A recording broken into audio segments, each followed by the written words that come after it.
beyond that. Thanks so much. Mr. Secretary.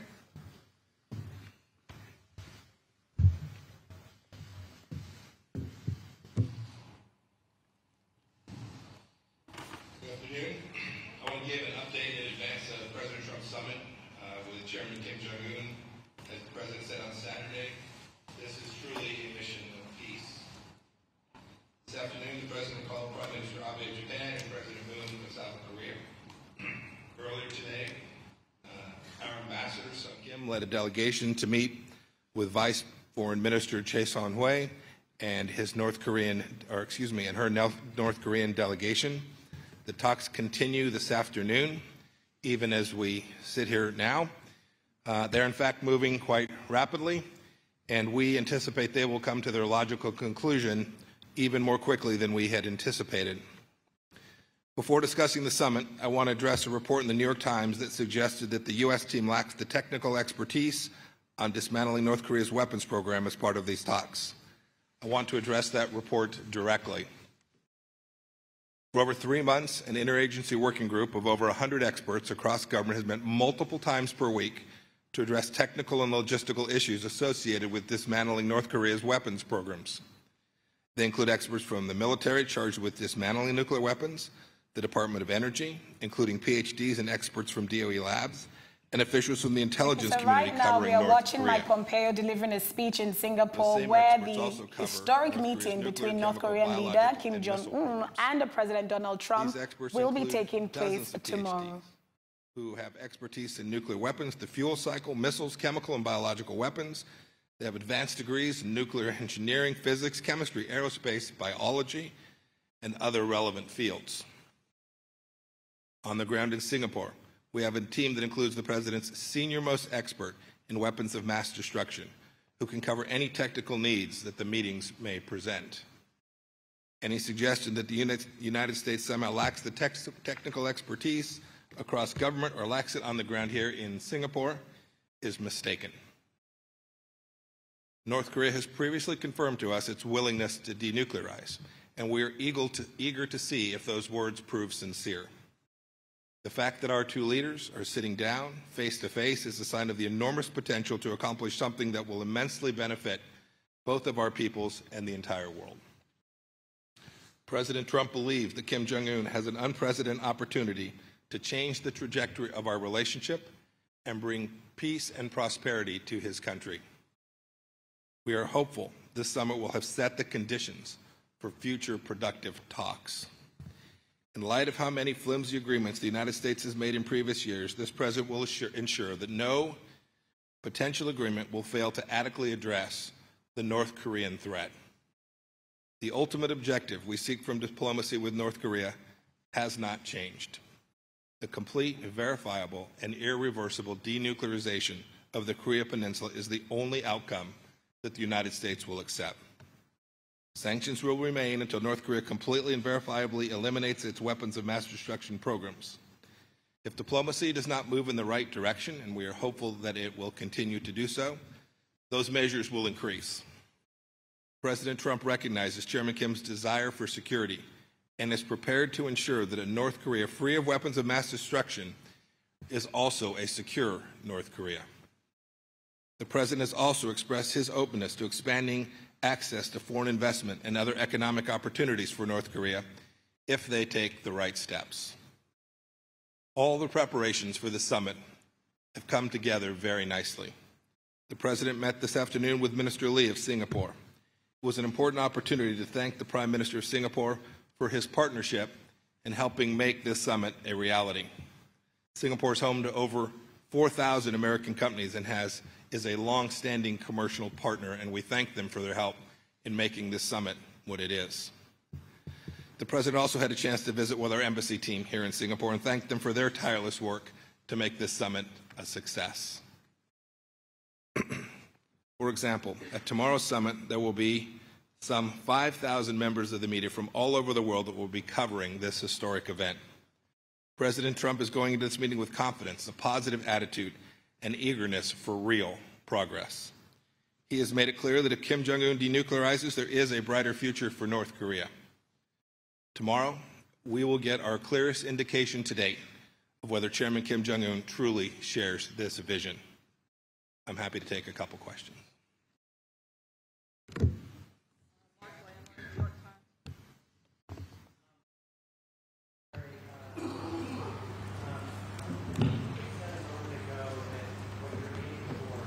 Is comprehensive, verifiable, irreversible denuclearization on the Korean Peninsula. And I wonder whether that represents a slight shift in what your position had been, because traditionally you talked just about CDID, and now you're actually adding the phrase on the Korean Peninsula, which reflects in part what the North Koreans see, which is to denuclearize the peninsula. Is that a shift in your position? There's no shift in the policy.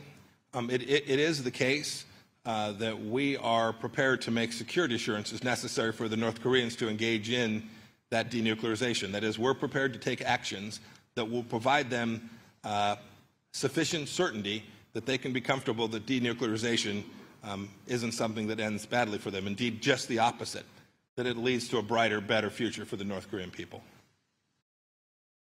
Major Garrett, CBS. Following about that point, Mr. Secretary, under the umbrella of security assurances, would that include removing U.S. forces now in South Korea? Is that something you're prepared to discuss with the North Koreans directly? I'm not going to get into any of the details of the discussions that we've had to date. I can only say this. We're prepared to take what will be security assurances that are different, unique, than have been provided, that America has been willing to provide previously. We think this is both necessary and appropriate. Would it be erroneous to assume that that's not on the table? You shouldn't assume from the fact that I don't give any detail here today that some question you posited has any merit. But you know the sensitivity of that. Yeah, you should just, if you hypothesize something that's in it and I refuse to tell you what's in it, you should assume that I'm simply refusing to tell you what's in it and not drawing any conclusions from the negative inference that I think you're suggesting. You should know there's going to be a lot of work left to do.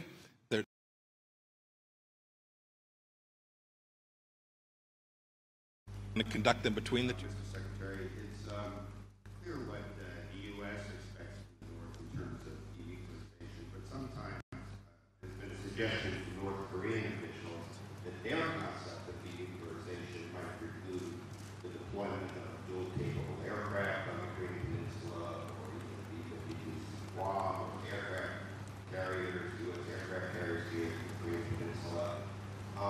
Is this something that the Trump administration would be willing to discuss, or is it something you can rule out? And do you hope to have a framework tomorrow that does more than just repeat the formulation you gave 12 or 13 years ago about denuclearization, but commits each side to taking specific steps?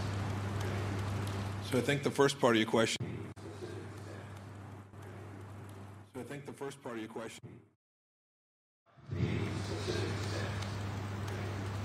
Is the same question Major Garrett asked. It was a substantive question about what one side or the other may be prepared to do, and I'm simply not going to speak to that. With respect to the second question, the context for these discussions is radically different than ever before. The backdrop against which these negotiations are taking, President Trump has set in a way that is fundamentally different than before. President's made very clear, until such time as we get the outcome that we're demanding, economic relief is not going to be provided. That's different. There was always this hypothesis that somewhere along the way the Americans would take their foot off and allow those economic opportunities for the North and thereby reduce the capacity to actually achieve the deal. We're not going to do that.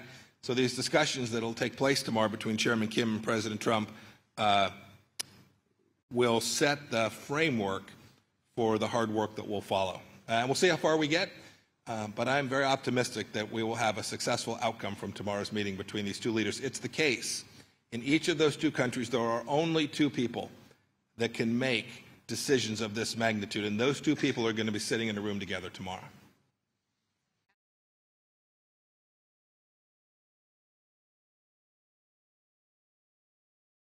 We've been watching Mike Pompeo in Singapore talking about the historic meeting to take place tomorrow between North Korean leader Kim Jong-un and President Donald Trump. Joining us now is editorial director Nick Jennings in London. Hello, Nick. Oh, yes. Hello. Good morning. Good morning, Nick. How are you this morning?